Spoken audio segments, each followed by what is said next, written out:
नमस्कार मंडळी. मस्त बघा, आता मेथी हार्वेस्टिंगला आलेली आहे आपली. तर आपण आज काय करूयात, मेथीच्या घड्या बनवूयात. खूप छान लागतात. बघा आता मेथी अशी हार्वेस्ट करतोय आपण. ही मेथी आपण काढून घ्यायची. छान कोवळी कोवळी मेथी आहे ती, मस्त अशी काढून घेतली मी. सगळीच काढून घेतली आम्ही. आणि बघा मस्त स्वच्छ पाण्यात 3 ते 4 वेळा धुवावी लागते, कारण त्याला माती खूप जास्त असते.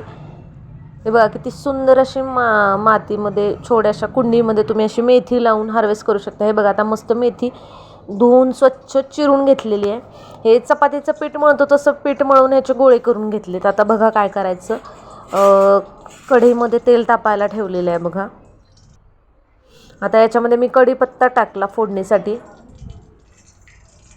जिरे टाकायचे, थोडेसे मोहरी टाकायची, हिंग टाकायचं. आता मी ॲक्च्युली आपल्या मराठी पाणीपुरीवाली शॉपमध्ये आहे, त्याच्यामुळे तुम्हाला बाजूला आवाज येतो हा.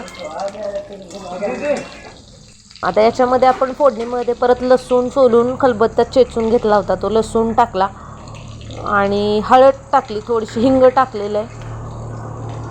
एक नंबर लागतात. थंडी असताना तर ना काही प्रश्नच नाही. मेथीची डाळ बनवतो थोडक्यात. हे खरडा करून ठेवतो आम्ही नेहमीच. खरडा टाकला थोडासा, तुमच्या आवडीप्रमाणे खरडा टाकायचा, थोडीशी हळद टाकायची,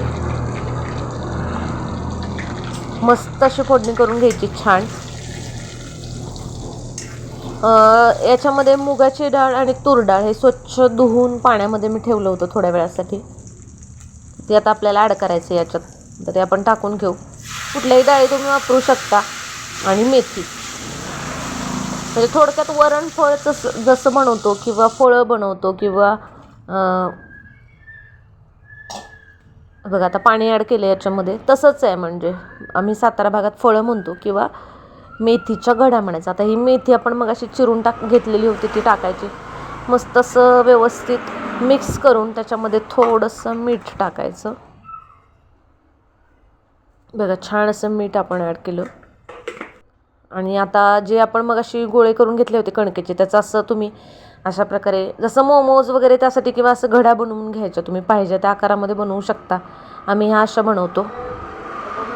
आणि अशाच प्रकारे सर्व गोळे, कणकेचे गोळे जे त्याचे अशा आकार देऊन घड्या बनवून घ्यायच्या. आणि बघा इकडे 10 ते 15 मिनटात हे छान असं मिळून येतं. थोडी थोडी थोडी शिजून येते, म्हणजे त्या घड्या टाकून घ्यायच्या.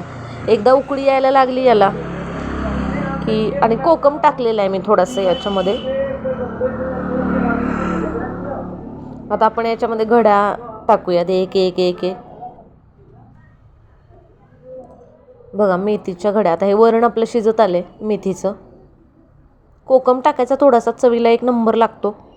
आम्ही प्रत्येकच भाजीत वापरतो. कोकम किंवा चिंच असेल तर चिंच टाकली तरी चालते. आता ह्या आपण सगळ्या घड्या करून घेतलेल्या आहेत मेथीच्या. त्या घड्या आपण या पाण्यामध्ये टाकून घ्यायचं, वरणामध्ये टाकून घ्यायच्या.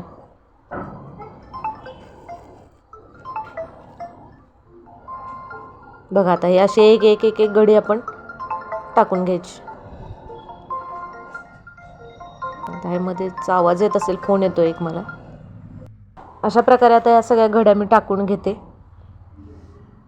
आणि आपल्या मेथीच्या घड्या थोड्याच वेळात एक 10-15 मिनटं थोडंसं बघायचं की कणिक कच्चं पीठ नाही राहिलं पाहिजे, एवढं शिजवायचं.